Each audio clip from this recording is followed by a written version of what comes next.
محنت کی عظمت۔ انسان کو وہی کچھ ملتا ہے جس کے لیے وہ محنت کرتا ہے۔ جو لوگ اچھے کاموں کے لیے زیادہ محنت کرتے ہیں ان کی زندگی زیادہ آرام سے بسر ہوتی ہے، اور جو لوگ محنت سے جی چراتے ہیں اور اپنے ہاتھ سے کام کرتے ہوئے شرماتے ہیں وہ بالآخر ناکام ہوئے ہیں۔ انسان کو جو خوشی اور اطمینان اپنے ہاتھ سے کام کر کے حاصل ہوتی ہے وہ دوسرے سے کام لے کر ہرگز نہیں ہوتی۔ اپنے ہاتھ سے کام کرنے میں شرم کی کوئی بات نہیں۔ اس سے انسان کی عزت گھٹتی نہیں بلکہ بڑھتی ہے۔ ہمارے پیارے نبی حضرت محمد صلی اللہ علیہ وسلم دنیا کے معزز ترین پیغمبر تھے۔ آن حضور صلی اللہ علیہ وسلم اپنے ہاتھ سے کام کرنے میں ہمیشہ خوشی محسوس فرماتے تھے۔ اپنے ہاتھ سے کام کرنے والوں کو اللہ پسند کرتا ہے۔ جب حضرت محمد صلی اللہ علیہ وسلم مکہ سے ہجرت فرما کر مدینہ تشریف لائے تو آپ صلی اللہ علیہ وسلم نے ایک مسجد بنائی جس کا نام مسجد نبوی ہے۔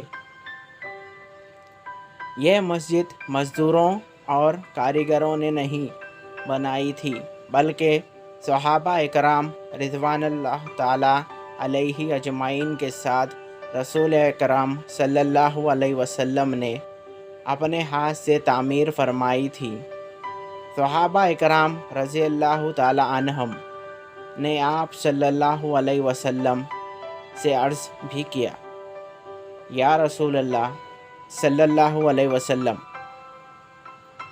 کام کے لیے ہم موجود ہیں، آپ صلی اللہ علیہ وسلم آرام فرمائیے۔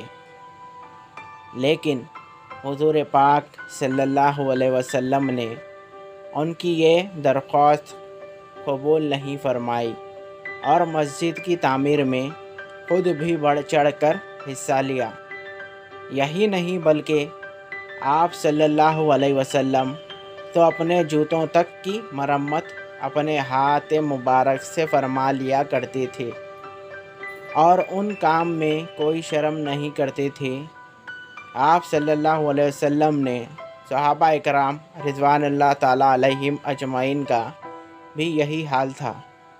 حضرت علی مرتضیٰ رضی اللہ تعالی عنہ جو حضور پاک صلی اللہ علیہ وسلم کے چچا زاد بھائی اور داماد بھی تھے، ایک بار مزدوری کے لیے ایک یہودی کے باغ میں پہنچے۔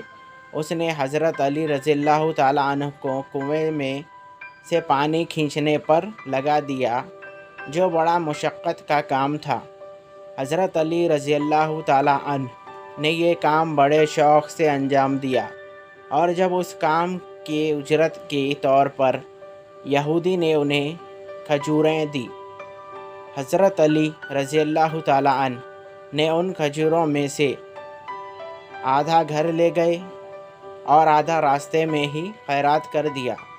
ایک دن حضرت عمر فاروق رضی اللہ تعالی عنہ اپنے زمانے خلافت میں اونٹ پر سوار بازار سے گزر رہے تھے کہ آپ رضی اللہ تعالی عنہ کا کوڑا ہاتھ سے چھوٹ کر زمین پر آ گرا۔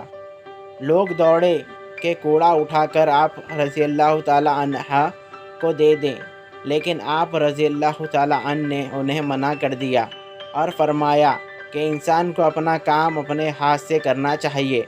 اس کے بعد آپ رضی اللہ تعالی عنہ اونٹ سے اترے اور کوڑا اٹھایا اور پھر اونٹ پر سوار ہو گئے۔ حضور اکرم صلی اللہ علیہ وسلم اور صحابہ اکرام رضی اللہ تعالی عنہم کے پیروی کرتے ہوئے اکثر بڑے بڑے مسلمان بادشاہ اپنا کام اپنے ہاتھ سے کیا کرتے تھے۔ سلطان ناصر الدین محمود ہندوستان کے مشہور بادشاہ گزرے ہیں۔ یہ بادشاہ سرکاری خزانے سے ایک پیسہ تک نہیں لیتے تھے بلکہ قرآن کریم کی کتابت کر کے گزر بسر کرتے تھے۔ یہی حال مشہور مغل بادشاہ اورنگزیب عالم گیر کا تھا۔ وہ بھی قرآن کریم کی کتابت کرتے، ٹوپیاں بناتے اور اس طرح جو پیسے ملتے ان سے گزر اوقات کرتے تھے۔